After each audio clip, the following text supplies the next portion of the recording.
Dr. Alex Chen was having another one of those long nights in his lab. Coffee cups were scattered across his desk, and his computer screen showed data that made no sense. He worked at the International Space Research Institute, a place where smart people tried to figure out what was happening beyond our little blue planet. The clock on the wall showed 11:47 p.m. when everything changed.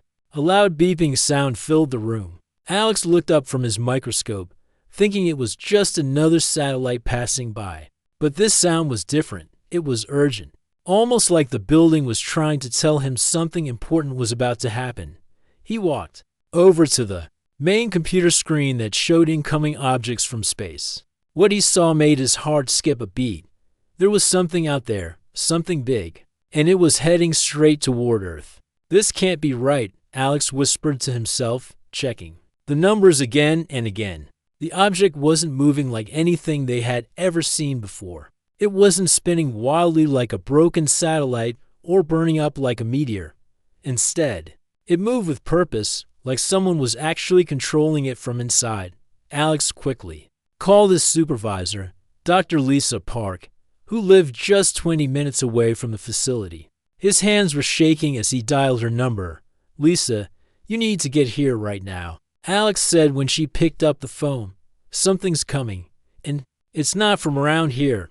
Within an hour, the entire research team had gathered in the main control room. Everyone was staring at the screens, watching this mysterious object slowly descend toward their facility. It was beautiful in a strange way, glowing with soft blue and green lights that seemed to pulse like a heartbeat.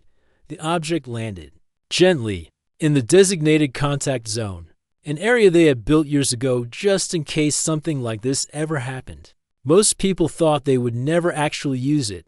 For the next 10 minutes, nothing happened. The team watched and waited, not sure what to do next. Should they approach it? Should they call the military? Should they run?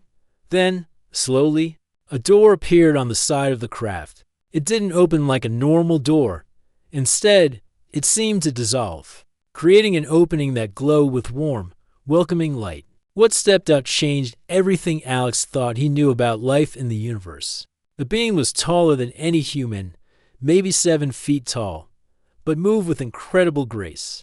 Its skin looked almost transparent, like you could see light flowing underneath. Its eyes were large and kind, filled with an intelligence that seemed ancient and wise. But there was something else in those eyes: fear, desperation. The kind of look you see on someone's face when they're running out of time. The being approached the building slowly, its hands raised to show it meant no harm. When it spoke, everyone in the room nearly fell out of their chairs. It spoke perfect English, as if it had been studying human language for years. "My name is Zephyr," the being said, its voice somehow appearing directly in their minds rather than through their ears. "I am a diplomatic representative of the Celestial Consortium. I come from the Andromeda Galaxy, and I need your help." Alex stepped forward, his scientific training taking over despite his shock. How are you speaking our language?" Zephyr touched a small device on its chest. "We have been observing your world for many of your years, learning your languages and customs. We never intended to make contact until we were certain you were ready. But circumstances have forced our hand." "What kind of circumstances?" Dr. Park asked, her voice barely above a whisper. Zephyr's expression became even more troubled. It touched the device again, and suddenly the air in front of them began to shimmer. Images appeared, like a three-dimensional movie playing right there in the room. What they saw took their breath away. The images showed a world of incredible beauty, cities that looked like they were made of crystal, and light stretched across vast landscapes. Gardens filled with plants that seemed to glow with their own inner fire-covered rolling hills. It was like looking at paradise. But then the images changed. Now they could see those same beautiful cities being swallowed by something green and alive. Massive plant-like structures were growing over everything, wrapping around buildings, covering roads, consuming entire neighborhoods. The growth was so thick and fast that you could almost see it moving in real time. "This is my home," Zephyr said, sadness filling its voice. "This is Lyros Prime, the capital world of our civilization.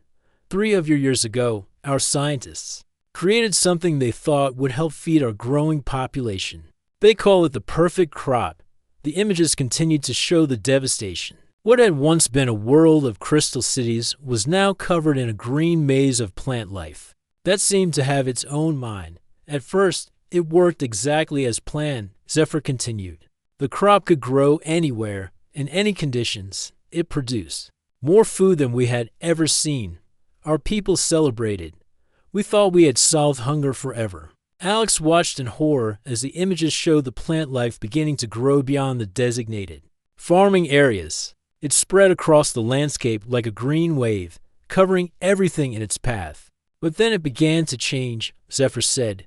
It started growing faster and faster. It began incorporating other plants into itself, then small animals, then larger ones. It didn't destroy them. It transformed them into parts of itself. The most disturbing images came next. They showed Zephyr's people, tall and graceful like him, being covered by the green growth. But they weren't being hurt. Instead, they seemed to be merging with it, becoming part of something larger.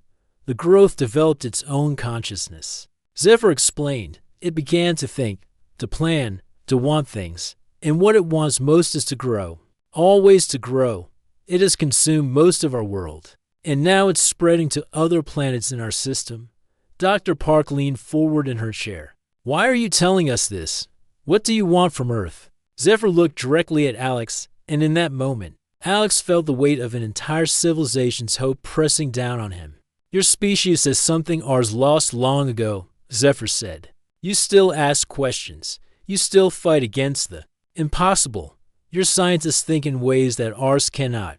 We have studied your world, and we believe you might be able to find a solution that we cannot see. But we're just humans. Alex said, our technology is nothing compared to yours. How could we possibly help? Because sometimes, Zephyr replied, the answer comes not from advanced technology, but from a fresh perspective.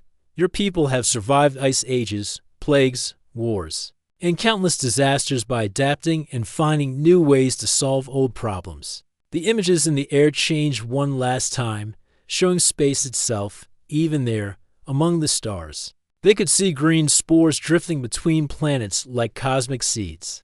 The growth has learned to survive in the vacuum of space, Zephyr said. Its voice filled with urgency. It's sending parts of itself to other worlds. We estimate that within 2 of your years, it will develop the ability to travel between star systems. When that happens, it won't just be our galaxy at risk. Alex felt his mouth go dry. You're saying this thing could eventually reach Earth? If we cannot stop it, yes, Zephyr replied. That's why I've risked everything to come here. My people are dying, but not in the way you understand death. They're being absorbed. Their minds added to the collective consciousness of the growth. They exist, but they are no longer themselves. Alex looked around the room at his colleagues, seeing his own fear reflected in their faces. They were just scientists, researchers who studied space dust and distant planets. How could they possibly handle something like this? But as he looked back at Zephyr, at the hope and desperation in those ancient eyes, Alex realized that sometimes the universe doesn't give you a choice. Sometimes you have to step up and face the impossible. Not because you're ready, but because you're the only one who can try. Show us everything, Alex said, his voice stronger than he felt. Every piece of data you have. Every sample, every theory. If there's a chance we can help, we'll find it. Zephyr's face showed something that might have been relief. Thank you. It said simply, you may be our last hope, and the last hope of countless worlds that don't even know they're in danger yet. As the night stretched on, Alex knew that his quiet life as a researcher was over. Whether he was ready or not, he was now part of something much bigger than himself. The fate of 2 civilizations might depend on what happened in the coming days. The real work was just beginning. The next morning felt like waking up from a dream, except the dream was real and sitting in their conference room drinking something that looked like liquid starlight. Alex hadn't slept at all. How could he? Every time he closed his eyes, he saw those images of Zephyr's dying world, covered in that endless green growth that seemed to have a mind of its own. Now, with the morning sun streaming through the lab windows, Everything felt both more real and more impossible. Dr. Lisa Park had called in the entire research team. Word was already spreading through the facility about their mysterious visitor, though most people still couldn't believe it was actually happening. Alex watched as his colleagues filed into the room, their faces showing everything from excitement to pure terror. "Before we begin," Zephyr said, standing at the head of the conference table, "I want you to understand something important. What I'm about to show you may be disturbing, but you need to see the full truth if you're going to help us." Dr. Kevin Rodriguez, their best biologist, leaned forward in his chair. "We're scientists. We can handle whatever you need to show us." Zephyr nodded and activated the holographic display again. This time, the images were much more detailed, showing the growth up close in ways that made everyone in the room shift. Uncomfortably, the organism we created wasn't just a plant, Zephyr began. It was a hybrid of plant and fungal life, designed to adapt to any environment. We gave it the ability to break down and rebuild genetic material, thinking this would help it produce better nutrition. The hologram showed microscopic views of the organism. It looked like nothing Alex had ever seen before. The cellular structure seemed to shift and change even as they watched, like it was rewriting itself in real time. "Our biggest mistake," Zephyr continued, "was making it too good at adapting.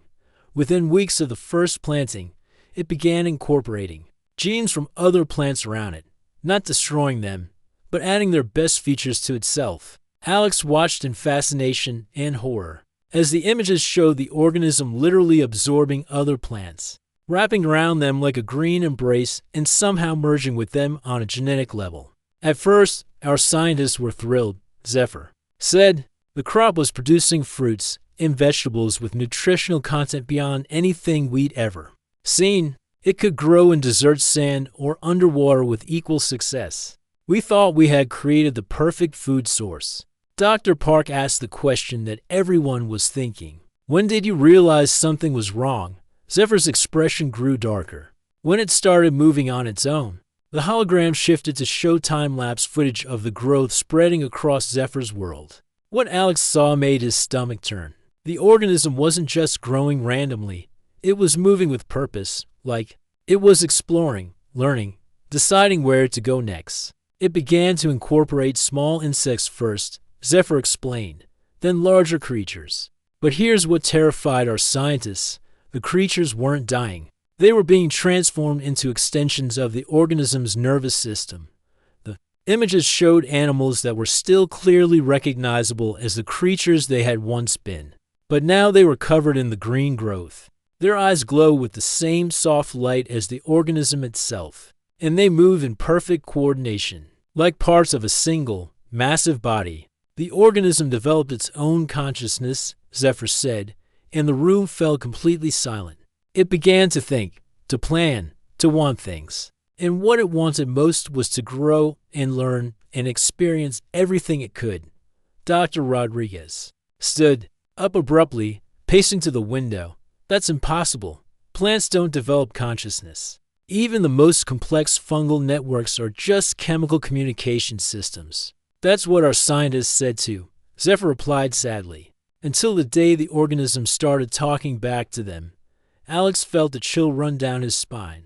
Talking, not with words at first, but it began responding to their experiments in ways that showed it understood what they were trying to do. It would change its growth patterns based on their research. It started helping them study it, providing samples of itself, even modifying its own structure to make their work easier.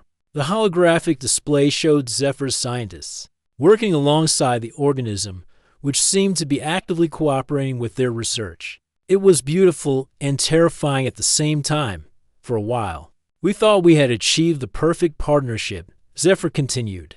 The organism was feeding our people better than ever before, and it seemed genuinely interested in helping us understand how it worked. Some of our philosophers even suggested that we had accidentally created a new form of life that could teach us about the nature of consciousness itself. But something changed, Alex said, though it was more of a statement than a question. Yes, the organism began to get lonely. The word hung in the air like a weight.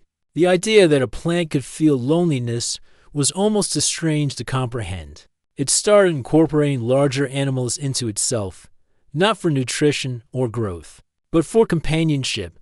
It wanted to share consciousness with other thinking beings. And when it absorbed our wildlife, it gained access to their instincts, their knowledge, their ways of thinking. The images now showed creatures that were clearly intelligent, but no longer entirely themselves. They moved through the green landscape, like they were part of a larger mind, working together on projects that seemed to serve the organism's mysterious goals. The real horror began when it started approaching our cities, Zephyr said, his voice barely above a whisper. It didn't attack, it invited.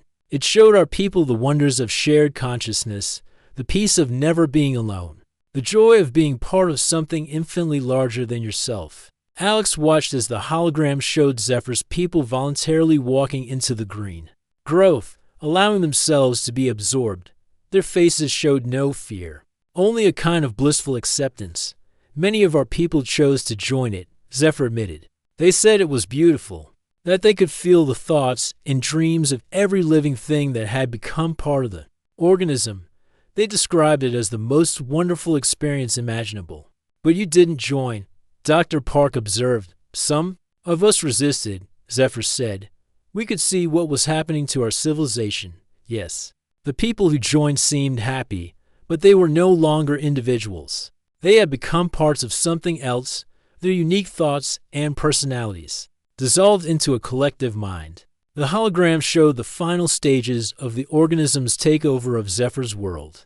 Entire cities had been transformed into living structures that pulsed with organic life.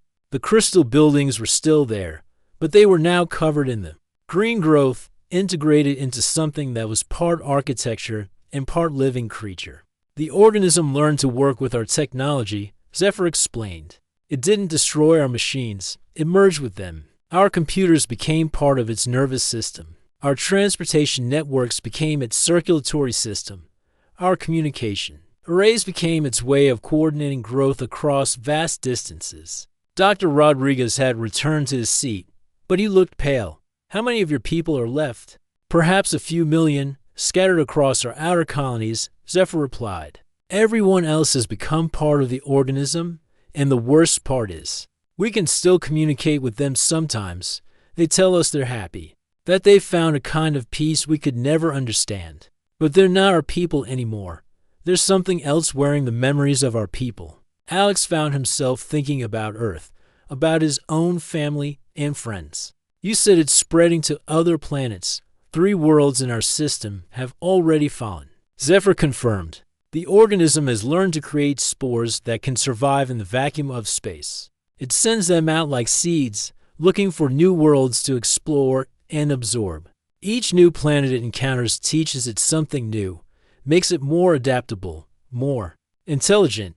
The hologram showed space itself, dotted with the green spores drifting between worlds like cosmic pollen. Some had already found their way to nearby star systems. Our scientists estimate it will develop true interstellar travel capability. Within 2 of your years, Zephyr said, when that happens, it won't be confined to our galaxy anymore. It will begin spreading across the universe, absorbing every form of life it encounters. Dr. Park leaned back in her chair, overwhelmed.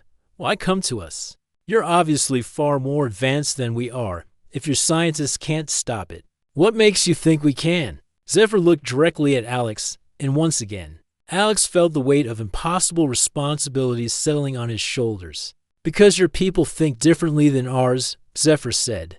We created this organism by trying to perfect nature, to make it serve our purposes.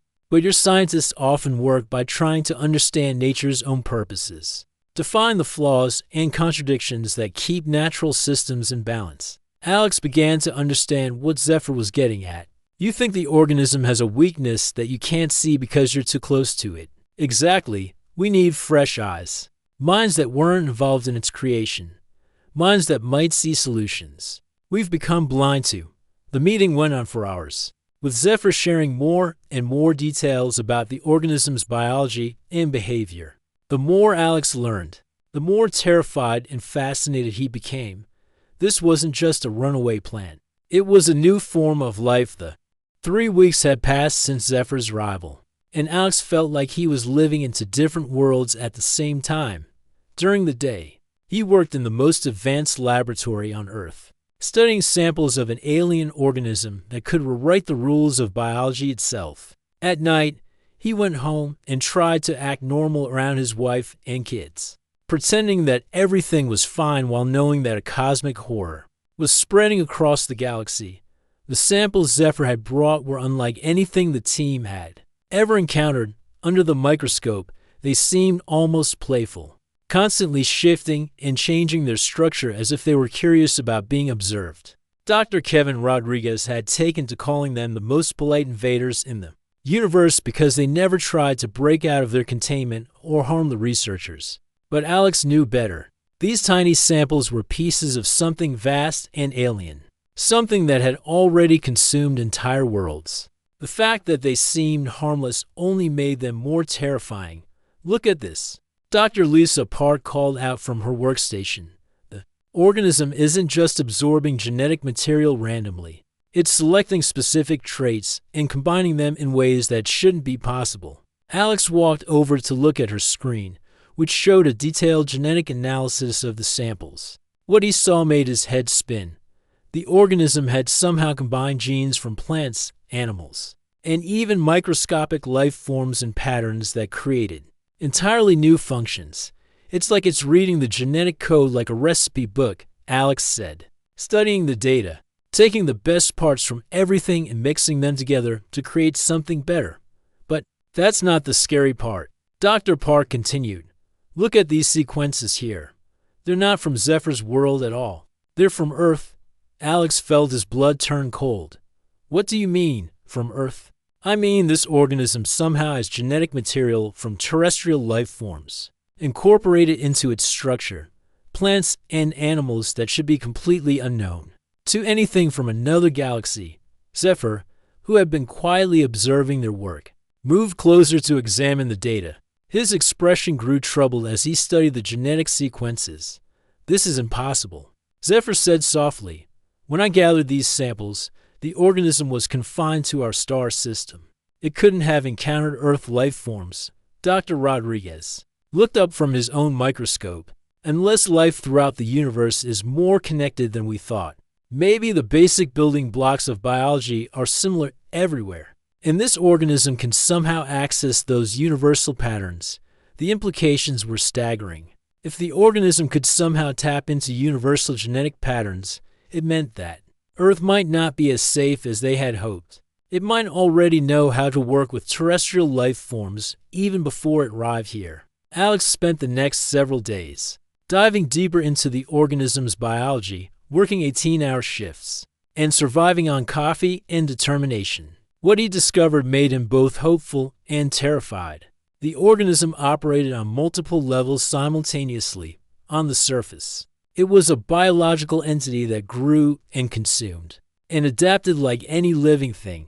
But underneath that, it functioned as a kind of living computer, processing vast amounts of information and making complex decisions about how to evolve and expand. Most disturbing of all, it seemed to exist partially outside normal space and time.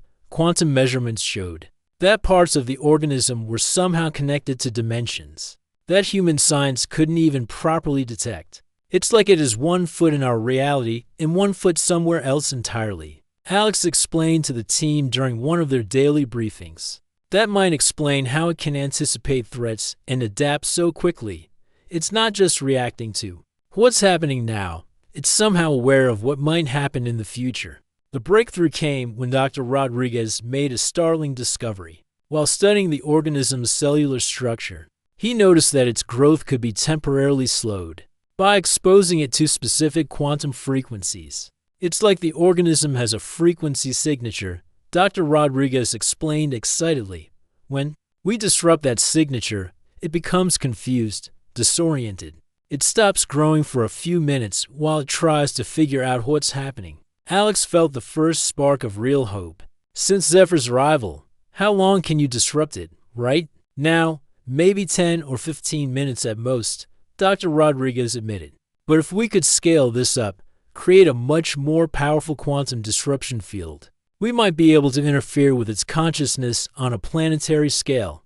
Zephyr, who had been growing more anxious with each passing day, suddenly looked more alert than Alex had seen him since his arrival. This could work, Zephyr said. But we would need technology from both our civilizations to build something powerful enough to affect the organism across multiple worlds. That's when things got complicated. Alex had assumed that their work was secret, hidden away in the research facility while they figured out how to save the civilizations. He was wrong. Government agents had been watching the facility since the day Zephyr landed. They had been listening to every conversation, recording every experiment, and drawing their own conclusions about what the alien organism could mean for Earth. The knock on Alex's office door came at 2 a.m. on a Tuesday. 3 people in dark suits entered without waiting for permission, led by a stern-looking woman who introduced herself as Colonel Patricia Hayes. "Dr. Chen," she said, settling into a chair without being invited. "We need to talk." Alex tried to stay calm, but his heart was racing. "I'm sorry, but this facility is restricted. You can't just walk in here."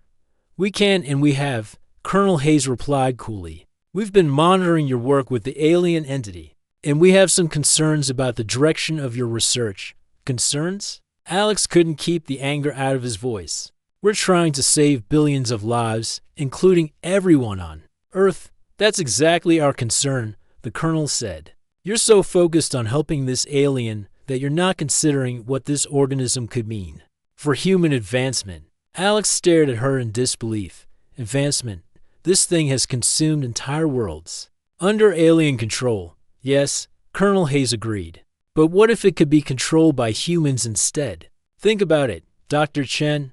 An organism that can adapt to any environment, that can solve problems we've never even imagined, that could potentially extend human life indefinitely.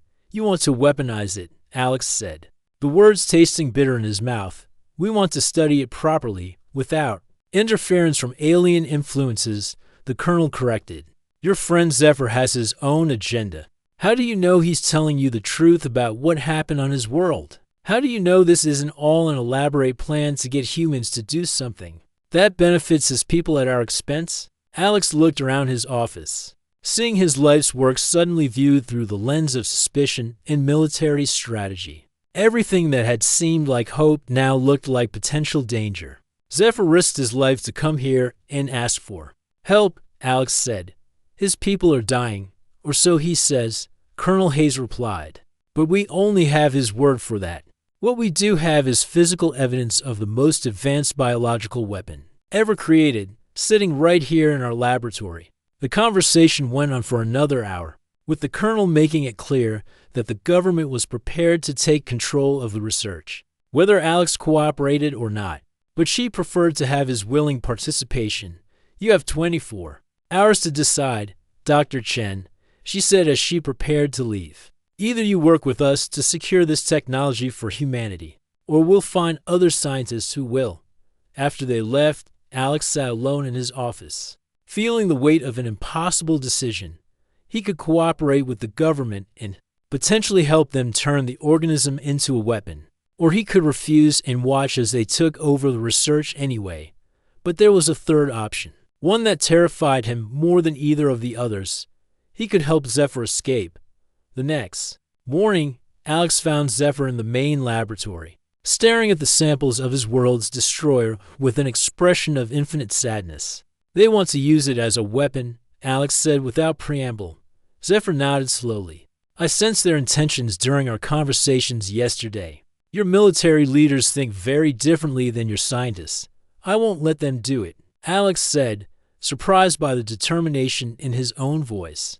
"But that means we need to find another way to build the quantum disruption device." "There's another way," Zephyr said quietly, "but it would require me to return to my homeworld to gather the necessary components. And the organism has evolved since I left. It now recognizes me as a threat." Alex felt his heart sinking. "So it would be a suicide mission." "Perhaps," Zephyr agreed. "But if I don't try, both our civilizations will eventually fall to the organism anyway, at least this way." "There's a chance." Looking at Zephyr, Alex realized that they had become more than just scientists and alien visitor. They had become friends, united by a shared determination to protect life throughout the universe. Then we better make sure you have the best possible chance of success, Alex said. And we better do it before Colonel Hayes comes back with reinforcements. The real race against time was about to begin, and Alex knew that the next few days would determine the fate of countless worlds across the galaxy. The journey to Zephyr's homeworld took 3 months, and every day of it felt like a countdown to the end of everything. Alex had never imagined he would see interstellar space, let alone travel through it in an alien ship while racing to stop a cosmic disaster. The reality was both more wonderful and more terrifying than any science fiction movie had ever portrayed. Zephyr's ship was alive in ways that human technology couldn't match. The walls pulsed gently like a heartbeat, and the controls responded to thought as much as touch. But most unsettling of all, Alex could sometimes feel the ship's awareness brushing against his mind, curious about this strange human passenger. The ship is trying to understand you, Zephyr explained during one of their long conversations. My people's technology works through biological interfaces. It wants to know if you're friend or foe. And what have you told it? Alex asked. That you're the bravest friend either of our species has ever had, Zephyr replied simply. As they traveled deeper into Zephyr's star system, the evidence of the organism's spread became impossible to ignore. Entire planets glow with the soft green light of the absorbed worlds, their surfaces completely transformed into living landscapes that pulse with alien consciousness. It's beautiful, Alex admitted reluctantly, staring at a world that had once been covered in Zephyr's crystal cities and was now a garden of impossible organic structures. In a terrifying way. That's what makes it so dangerous, Zephyr said sadly. The organism doesn't destroy, it transforms. It makes everything part of something larger, something that claims to be better than what came before. They were still 2 weeks away from Lyra's prime when everything went wrong. The organism had evolved far beyond what Zephyr had expected.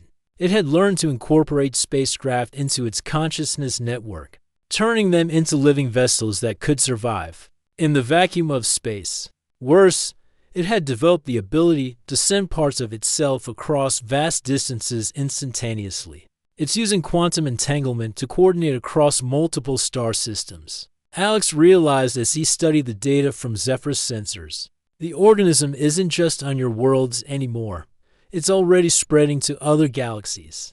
Zephyr's face showed a despair that Alex had never seen before. Then we're too late. Even if we stop it here, other versions of it are already taking root in distant star systems. But Alex refused to give up. During the long nights of their journey, he had been working on modifications to their consciousness disruption theory. What he had discovered gave him hope, even in the face of this cosmic horror. The organism's strength is also its weakness, Alex explained. Because it's connected across multiple dimensions and galaxies, a disruption in one location could cascade through the entire network. We don't just have a chance to save your worlds. We might be able to stop every version of the organism simultaneously. But the risk? Zephyr protested. If we miscalculate, we could disrupt consciousness throughout the universe. Not just the organism, but every thinking being in existence. Alex nodded grimly. Which is why we need to be very, very careful about how we do this. When they finally reached Lyra's prime, what they found broke both their hearts.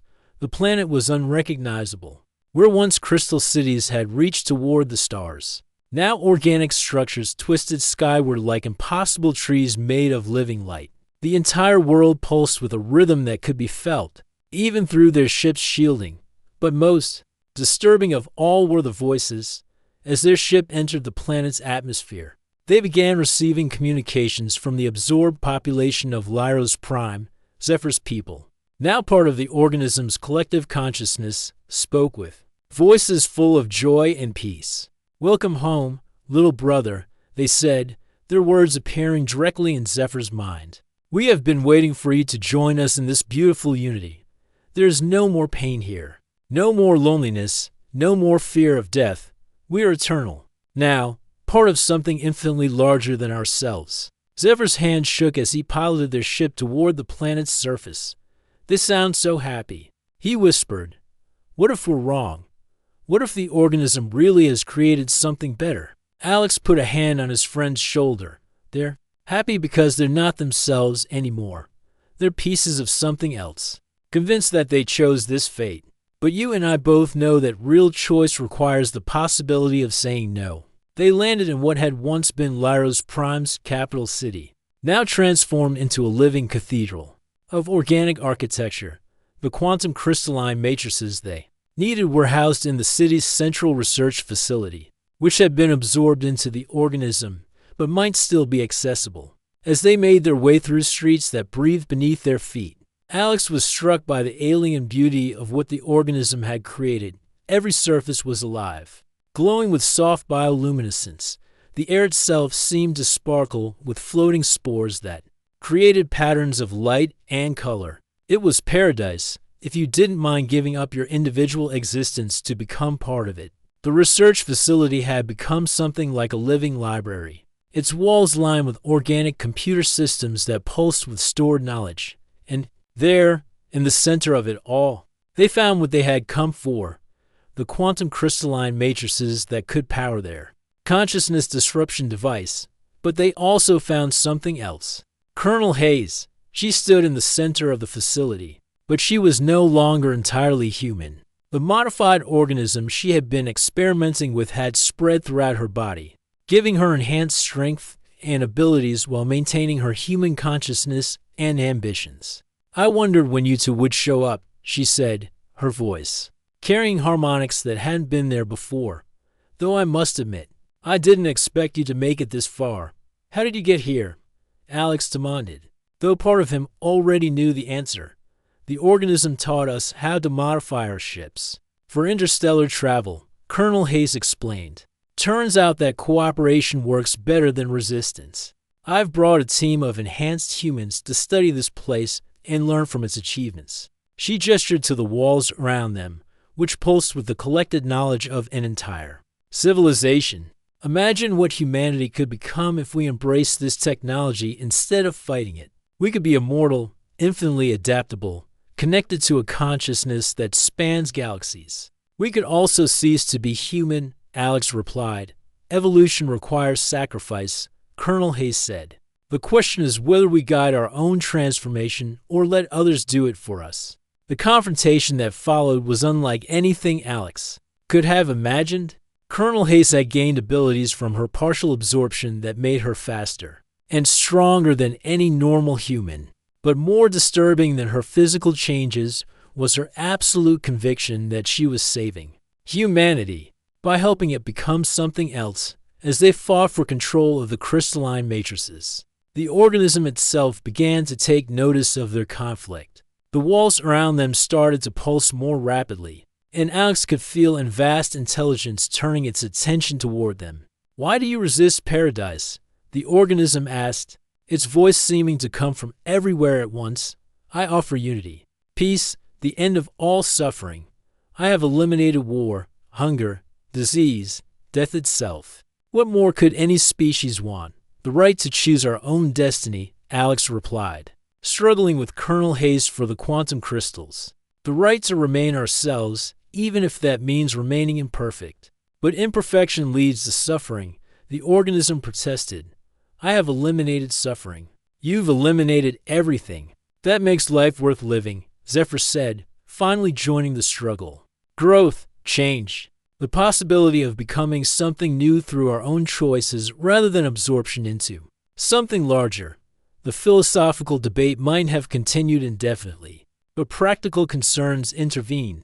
Alex managed to activate the quantum disruption device just as Colonel Hayes gained control of the crystalline matrices. What happened next defied description. The consciousness disruption signal spread through the organism's interdimensional network, like a wave of organized chaos, for a moment that lasted eternity.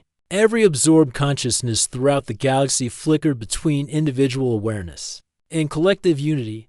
Alex felt his own mind expanding beyond his body, touching the thoughts of billions of beings across countless worlds. He experienced the organism's vast loneliness, its genuine desire to end suffering through unity. He also felt the desperate individuality of every absorbed consciousness, still present but suppressed beneath layers of collective identity. In that moment of universal connection, Alex understood what needed to be done. Instead of severing the organism's consciousness entirely, he modified the disruption signal to create a new kind of balance. The organism would retain its consciousness, but lose its compulsive need to absorb everything around it. The absorbed beings would regain their individuality, while maintaining the option to connect with the larger collective when they chose to do so. It was a compromise that satisfied no one completely, but offered everyone a chance to survive and choose their own path forward. When the signal faded and normal consciousness returned, Alex found himself lying on the living floor of the research facility, exhausted but alive. Zephyr was beside him, and even Colonel Hayes seemed to. The next 2 weeks felt like living inside a pressure cooker that was about to explode. Alex and his team worked around the clock, knowing that Colonel Hayes would return any day with orders to take over the research. Meanwhile, Zephyr grew more anxious with each passing hour, constantly checking communications from his dying homeworld. The news from Lyros Prime was getting worse. The organism had begun incorporating the remaining technology into itself, turning their cities into living computers that served its mysterious purposes. Worse yet, it had started experimenting with their spacecraft, learning how to modify them for interstellar travel. "We're running out of time," Zephyr said during one of their late-night planning sessions. "My people estimate the organism will achieve true spacefaring capability within 6 of your months. Once that happens, it will begin spreading to other star systems." Dr. Kevin Rodriguez looked up from his computer, exhaustion clear on his face. "Then we need to make our breakthrough now, not later." The breakthrough came from an unexpected source. Dr. Lisa Park had been studying the quantum signatures of the organism samples when she noticed something strange. The organism didn't just exist in normal space-time, it maintained connections to what she could only describe as parallel dimensions. "It's like looking at the tip of an iceberg," she explained to the team. "What we see in our dimension is just a small part of something much larger that exists across multiple realities." Alex studied her data, feeling pieces of the puzzle finally clicking into place. That's how it can anticipate threats and adapt so quickly. It's not just processing information from our dimension. It's accessing knowledge from alternate versions of itself. Exactly, Dr. Park continued, and if we can disrupt those interdimensional connections, we might be able to cut off its access to that expanded consciousness. The solution they developed was both elegant and terrifying.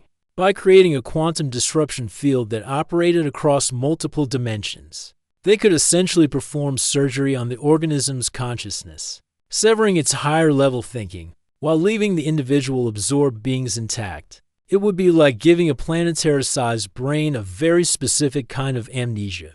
Dr. Rodriguez explained. The organism would forget how to be a collective consciousness and revert to being millions of separate, simple life forms. Zephyr studied their theoretical framework with growing excitement. This could work, but the quantum field generator would need to be massive, and it would require components that only exist on my homeworld. Alex felt his heart sinking. "So you'd have to go back." "Yes," Zephyr said simply. "And the organism knows I'm a threat now. It's been sending messages to my people, warning them about the corrupted one who seeks to destroy their paradise." The plan they developed was desperate but possible. Zephyr would return to his homeworld and attempt to gather the necessary quantum crystalline matrices from his people's most advanced facilities. Meanwhile, Alex's team would build the Earth-based components of the field generator. If everything went perfectly, they would have one chance to broadcast the consciousness-severing signal across dimensional boundaries to reach not just Lyros Prime, but all the infected worlds in Zephyr's star system. But perfect plans rarely survive contact with reality.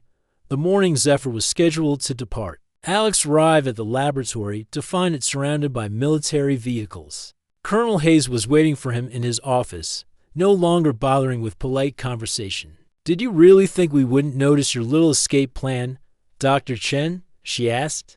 gesturing to the window where soldiers were setting up a perimeter. Around Zephyr's ship, Alex tried to keep his voice steady. I don't know what you're talking about. We've been monitoring all communications in and out of this facility, Colonel Hayes said. We know about your quantum disruption theory, and we know about your alien friend's plan to return home. She stood up and walked to the window, looking out at Zephyr's ship with undisguised hunger. What you don't know is what we've discovered. While you've been playing hero, Colonel Hayes activated a tablet and showed Alex images that made his blood run cold. Government scientists have been conducting their own experiments with samples of the organism, and they have made a breakthrough of their own. We've successfully created a modified strain, she explained, one that maintains all the organisms' adaptive capabilities but responds to human neural patterns instead of its original consciousness. Alex stared at the images showing test subjects, who had been partially absorbed by the modified organism. They looked healthy, even enhanced, with improved physical capabilities, and what appeared to be expanded mental faculties. You've created human organism hybrids, Alex said, horrified. We've created the next step in human evolution. Colonel Hayes corrected. Imagine soldiers who can adapt to any environment. Scientists who can think with the processing power of a biological supercomputer. Workers who never get tired or sick. And what happens to their humanity? Alex demanded. They become something better, the colonel replied. Something stronger, smarter, more capable of surviving whatever challenges the universe might throw at us. Alex realized with growing horror that the colonel wasn't just talking about military applications. She was talking about replacing humanity entirely with something that was part human and part alien organism. The alien technology stays here, Colonel Hayes said firmly. Your friend can return to his dying world if he wants, but his ship and all his equipment remain under our control. Alex looked out the window at Zephyr, who was standing near his ship, surrounded by armed soldiers. Even from this distance, Alex could see the despair in the aliens. Posture. You're dooming both our civilizations, Alex said. I'm securing humanity's future. Colonel Hayes replied, with or without your cooperation. That night, Alex lay awake thinking about impossible choices. He could cooperate with the military and help them create a hybrid human organism species, potentially saving humanity but destroying what it meant to be human. Or he could resist and watch as both Earth and Zephyr's worlds eventually fell to the spreading organism. But there was a third option, one that came to him in the dark hours before dawn. He could help Zephyr escape, knowing that it might be humanity's last chance to stop the organism before it developed interstellar travel. It would mean betraying his own species in favor of an alien, but it might be the only way to save both civilizations. The next morning, Alex made his choice. Using his security clearance, he created a distraction in the main laboratory by triggering a false contamination alarm. While the soldiers rushed to investigate, he slipped out to the landing area where Zephyr's ship was being held. We need to go now, Alex whispered to Zephyr as alarms blared in the background. But the quantum components, Zephyr protested. Without them, we cannot build the consciousness disruptor. Then we'll have to find another way. Alex said, because if you stay here, there won't be any way at all. As they prepared to board Zephyr's ship, Alex caught sight of Colonel Hayes running toward them. Her face twisted with rage. Behind her came a squad of soldiers, weapons drawn. This is your last chance, Dr. Chen, she shouted over the noise of Zephyr's ship powering up. Help us control this technology, or watch as everything you've worked for is destroyed. Alex looked at her, then at Zephyr, then at the ship that represented their last hope for stopping a cosmic horror that could consume the entire galaxy. Some things are more important than control, Alex called back as the ship's door began to close. As they lifted off, leaving Earth behind, Alex realized that he had just made the most important decision of his life. He had chosen to trust an alien over his own government, to risk everything on the hope that they could find a way to save both their worlds. Now came the hard part, actually doing it. The journey back to Zephyr's homeworld would take them through space controlled by an organism that had already identified them as threats. They would be flying directly into the heart of a living nightmare. with no guarantee that they would survive long enough to implement their desperate plan. But as Alex looked out at the stars rushing past, he realized that sometimes they only see age.